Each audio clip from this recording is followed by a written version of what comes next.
Histoire vraie, ne pas regarder seul ou tard la nuit. Les expériences paranormales inexpliquées qu'un ancien agent de sécurité a vécu. Pendant la journée, c'est un endroit assez fréquenté. Avec tous les officiers, le personnel de formation et les recrues sur le campus. Mais une fois que le soleil se couche, cet endroit est totalement différent. Il fait sombre, pas de circulation, pas de piétons, rien. Et c'est alors que des choses étranges commencent à se produire. C'est pourquoi je déteste venir ici la nuit. Mais croyez-le ou non, le département de police a des gardes de sécurité de nuit, pour garder un œil sur cet endroit. L'un d'eux est un de mes amis, appelé Tony. Eh bien, une nuit, alors qu'il vérifiait son immeuble, il entendit un son, comme du bois qui s'entrechoquait. Personne n'était censé être ici ce soir-là. Il est donc allé vérifier.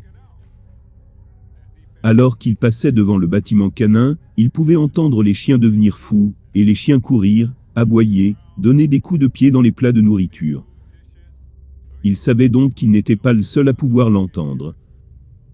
Lorsqu'il s'est approché du bâtiment du SWAT, le bruit est devenu de plus en plus fort. Alors qu'il regardait le bâtiment, il remarqua que tous les volets en bois s'ouvraient et se fermaient à plusieurs reprises. Mais il n'y avait personne debout à côté des fenêtres qui fermaient les volets. Quoi de plus? C'était une nuit sans vent. Donc le vent ne soufflait pas non plus les volets. Tony fit quelques pas vers la maison du SWAT, et tout à coup, les volets s'arrêtèrent de bouger. C'était très calme. Même les chiens ont cessé d'aboyer.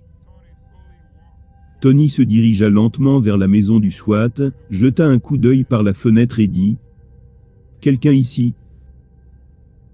Mais personne n'a répondu. Et le bâtiment était vide. Mais attendez, l'histoire de Tony ne s'arrête pas là. Quelques nuits plus tard, Tony faisait sa routine habituelle, fermant la porte d'entrée, s'assurant qu'elle était sécurisée, et faisant ses vérifications autour de la propriété. Tout semblait normal. Et bien sûr, il était le seul à l'académie. Alors il décida de s'asseoir, dans le passage ouvert pour passer le temps. Mais alors qu'il regardait vers le parking, il remarqua une vieille dame vêtue de blanc, marchant vers lui. Au début, il pensait que la dame était peut-être perdue, ou avait besoin d'aide.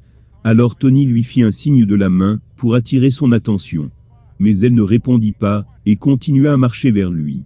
La chose amusante qui lui traversa l'esprit. Il n'a pas entendu le portail s'ouvrir. Comment est-elle donc entrée? Alors que Tony se levait pour demander à la vieille dame, elle a disparu. Tony pensa, oh non, pas encore. Mais cette fois, il a décidé qu'il ferait mieux d'appeler son superviseur à ce sujet. Alors qu'il se retourne, devinez qui se tenait là? Ouais, la vieille dame vêtue de blanc. Et devinez quoi?